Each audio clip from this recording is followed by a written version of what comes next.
আজকে বসলাম এই জন্য, পরিস্থিতি যা পত্রপত্রিকায় দেখছি, মানুষের মধ্যে দেখছি, তো মনে অনেকগুলো প্রশ্ন জেগেছে। সেই প্রশ্নগুলোর জবাব খুঁজে পাওয়ার জন্য আপনাদের সঙ্গে বসা। এই সরকার যখন গঠন হয় জুলাই অভ্যুত্থানের পরপরই আমি বিমানবন্দরে উপস্থিত হওয়ার 8 তারিখে, মনে আছে আপনাদের, সবার কাছে একটা আহ্বান জানিয়েছিলাম এবং আন্তরিকভাবেই বলেছিলাম। এটা কোনো রাজনৈতিক বক্তব্য বা এরকম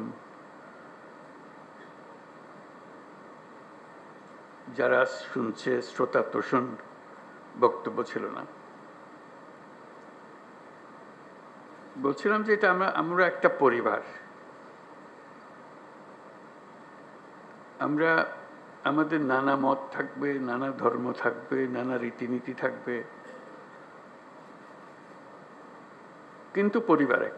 আমরা সবাই একই পরিবারের সদস্য, এটাতে জোর দিয়েছিলাম। আমাদের শত পার্থক্য সত্ত্বেও আমরা কারোর শত্রু নই, পরস্পরের শত্রু নই। আমরা এক জায়গাতে এক কাতারে ওইখানে চলে আসি যখন আমাদের জাতীয়তার প্রশ্ন আছে, আমাদের পরিচয়ের প্রশ্ন আছে। আমরা বাংলাদেশি, আমরা এক পরিবারের সদস্য। তারপরে যখন শপথ গ্রহণ করলাম, তখন থেকেই শোনা আরম্ভ করলাম যে সংখ্যালঘুদের উপরে অত্যাচার হয়েছে। তো আমার মনটা খারাপ হয়ে গেল। একটু আগে বললাম আমি এই কথা, এখন বলেছি অত্যাচার হয়েছে। এর পরে আমি ঢাকেশ্বরী মন্দিরে গেলাম, আপনারা ছিলেন। সেখানেও একই কথা বললাম যে আমরা একই পরিবারের সদস্য, এবং বলছি যে আমরা অন্য সব দাবি দেওয়া বাদ দিলেও একটা দাবি আমাদের একদম পরিষ্কার, আমাদের সবার সমান অধিকার, বলার অধিকার, ধর্মের অধিকার, কাজকর্মের অধিকার, এবং সেটা আসছে আমাদের সংবিধান থেকে, নাগরিক হিসেবে আমাদের প্রাপ্য। এবং রাষ্ট্রের দায়িত্ব হলো এটা নিশ্চিত করা। এবং আমি আন্তরিকভাবেই বলার চেষ্টা করেছিলাম, যেহেতু রাষ্ট্রের দায়িত্ব এখন আমাদের হাতে, এটা আমাদের দায়িত্ব নিশ্চিত করা, দায়িত্ব যে সংবিধান নাগরিককে যে দায়িত্ব দিয়েছে সেই দায়িত্বগুলো তার কাছে পৌঁছে দেওয়া, নিশ্চিত করা। তারপরেও কথাটা উড়ে গেল না। শুনলাম এখনো সংখ্যালঘুদের উপরে হামলা হচ্ছে। আমি সবাইকে নিয়ে বসলাম, আলাপ করলাম এটা কিভাবে করা যায়, এটার থেকে উদ্ধার পাওয়া যায় কিভাবে।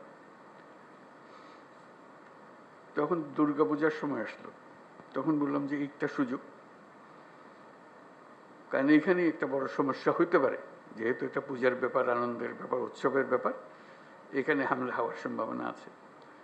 আমাদেরকে নিশ্চিত হতে হবে যে হিন্দু সম্প্রদায়ের উপরে কোনো রকমের হামলা যেন না হয়।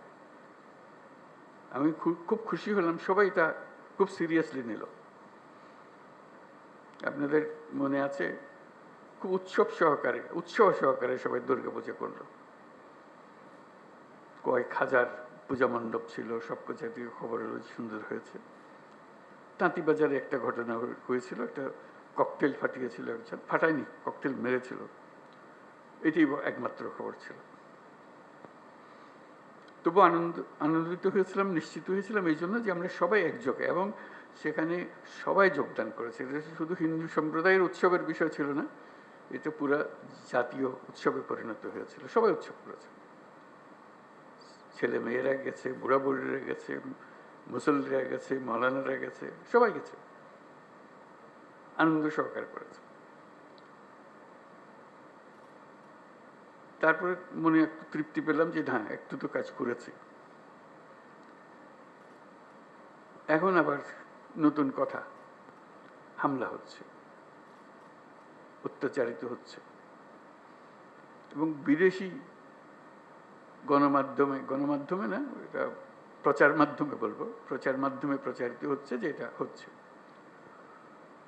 তা আমি খোঁজ নিচ্ছি যে কেন হচ্ছে, কি হচ্ছে। সব দিক থেকে খবর না, হচ্ছে না। ওই যে এক খবর হলো হচ্ছে, আর খবর হলো হচ্ছে না, মাঝখানে একটা ফাঁক থেকে যাচ্ছে। এটা ঠিক না, এটার অবসান হতে হবে। আমাদেরকে যে তথ্য আমরা পাচ্ছি সেই তথ্য ভুল হতে পারে, কাজে তথ্যের উপরে ভরসা করে বসে থাকলে কিছু নাই, এটা অন্ধের মতো বসে থাকার মতো। আমাদেরকে ভেতরে গিয়ে দেখতে হবে প্রকৃত ঘটনাটাকে। তথ্যের মধ্যে গরমিল কেন? তা কি ওরা যা বলছে সেটা মিথ্যা প্রচার? আমরা যা বলছি সেটা মিথ্যা প্রচার? সত্যটা কোথায়? এই সত্য, প্রথম কথা হলো আমাদের লক্ষ্যের মধ্যে কোনো ফারাক নেই, কোনো গোলমাল নাই, এটা আপনাদেরকে নিশ্চিত করা। এবং তথ্যগুলো কিভাবে আমরা পাবো, কি ঘটনা ঘটছে সেটা আমাদের জানা। প্রকৃত তথ্য, অনেক সময় সরকারি তথ্যের উপরে ভরসা করা যায় না। কর্তা যা চায় সেভাবেই বলে দেয়, আসলটা মন খুলে বলতে চায় না, তো যেহেতু কর্তা নারাজ হবে তাতে। আমরা আসল খবরটা জানতে চাই, কিভাবে জানতে চাই, এবং সেই প্রক্রিয়াটা প্রতিষ্ঠিত করতে চাই। এটা শুধু আজকের 2 দিনের গোলমালের কারণে একটু চঞ্চল হয়ে কথা বলছি তা না।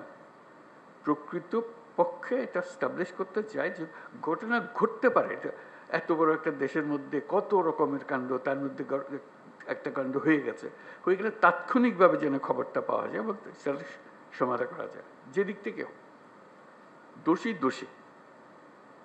তাকে বিচারের আওতায় আনতে হবে, এটাই হলো সরকারের দায়িত্ব। প্রথম কথা হলো যে এটা না হওয়াটা পরিবেশ সৃষ্টি করা, একটা যদি হয়ে যায় তাকে তাৎক্ষণিকভাবে সেটার প্রতিকারের ব্যবস্থা করা, এটাই হলো বিষয়।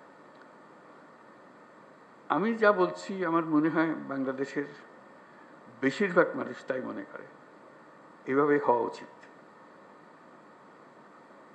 যে আমরা যেহেতু এক পরিবারের মানুষ, কাজে এক পরিবারের মানুষ হিসেবে আমাদের সামগ্রিক দায়িত্বটা যেন আমরা পালন করতে পারি, সেই পারিবারিক দায়িত্বটা আমরা যেন সম্পন্ন করতে পারি। সেখানে তথ্যটা হলো বড় বিষয়, এবং প্রতিকার। একটা হলো তথ্য, একটা হলো প্রতিকার। আমি পেলাম তথ্য, প্রতিকার পাচ্ছে না, এটা সমাধান করতে হবে। সমস্যা হয়ে গেলে সেটা সমাধান করতে হবে। সেই সমাধানটা আমরা কীভাবে করব? আজকের আলোচনা এটা খোলাখুলি আলোচনা, সবাই আলাপ করব। আমাদের লক্ষ্যের মধ্যে কোনো গোলমাল নেই। এখন এই তথ্য প্রবাহটা কিভাবে হবে, দোষীকে কিভাবে ধরতে হবে, যাতে করে অন্যরা মেসেজটা পেয়ে যায় যে এখানে গোলমাল করে সুবিধা হবে না, বিপদে পড়বে। তার পরিবার জেনে যায়, তার প্রতিবেশী জেনে যায় যে সে ধরা পড়ছে, এবং ভবিষ্যতে কেউ উৎসাহিত না হবে। এরকম এক বাংলাদেশ আমরা করতে চেয়েছি, সেটার নামেই আমরা নতুন বাংলাদেশ বলেছি, এবং আমরা এটাতে বিশ্বাস করি। এটা শুধু কথা দিয়ে আপনাদেরকে সন্তুষ্ট করে আজকের মতো বিদায় নিলাম ওরকম না। এটা করতে হবে এবং দ্রুত করতে হবে। এটা ভবিষ্যতে একদিন হবে, এটা কথা বলে লাভ নেই। ভবিষ্যৎ তো আর আমরা কোনদিন দেখবো না, আমরা বর্তমানের মধ্যে আছি, বর্তমানেই করে যেতে হবে যা কিছু। কাজেই সেটাই আপনাদের কাছে আরজ যে খোলাখুলিভাবে আলাপ করবেন বিষয়টা, এবং এই তথ্যটা কিভাবে পাবো, কিভাবে সংগ্রহ করব, কিভাবে নিরাপদে সংগ্রহ করব, যে তথ্য দিচ্ছে সে আবার বিপদে পড়ে না যায়, মুশকিল তো, ওইটাও নিশ্চিত করা। এবং সত্যি প্রকৃত দোষী ব্যক্তি চিহ্নিত হয়েছে এবং সবাই আনন্দিত হয়েছে যে খবরটা ঠিক জায়গাতে পৌঁছেছে, এবং সেই খবরটার একটা প্রতিকার এসছে। শুধু খবর দেওয়া না, খবরের পেছনে এটা প্রতিকারও এসছে। তো সেই বিষয়গুলো আলোচনার জন্য আজকে এসছি। আপনারা খোলাখুলিভাবে আলাপ করবেন। আদিলুর বোধহয় এটা সঞ্চালন করবে, আর উপদেষ্টা আদিলুর। ধন্যবাদ সবাই।